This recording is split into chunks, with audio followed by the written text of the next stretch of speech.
In the old tongue, Manetheren means mountain home. Used to be the name of the place you now call the Two Rivers. During the Trolloc Wars, the army of Manetheren was small but strong, a thorn in the Dark One's hand. So he sent the entirety of his forces to destroy it.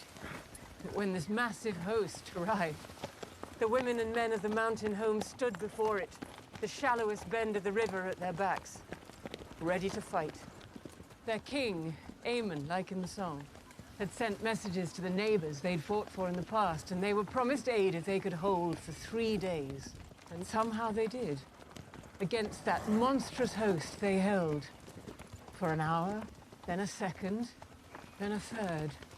For 3 days they fought, and though the land became a butcher's yard, no Trolloc crossed the river.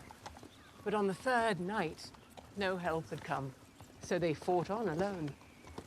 For 6 days, for 9, and on the 10th day they knew. They knew no help was coming. From the city, Queen Eldrine organized her people to take the children and find refuge in the mountain keeps, though many of them went not to safety, but to join the army fighting for their home. Not a step of ground was given up until it was soaked in blood. But on the 13th day, the army of Manetheren was gone.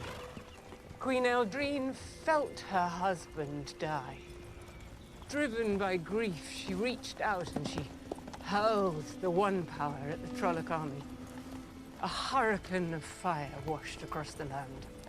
The Dark One's hosts ran like beasts, but they were not fast enough, for the flames caught them, consumed them. But Eldrine had drawn more of the one power than any woman could ever hope to wield, and it burnt her right through from the inside out. But the children and their minders hidden in the mountains had been saved. There was nothing left of their farms, their villages, or their great city, but they returned, and they held the land that was theirs. The old blood runs deep in you. Remember that. You'll need it in the days to come.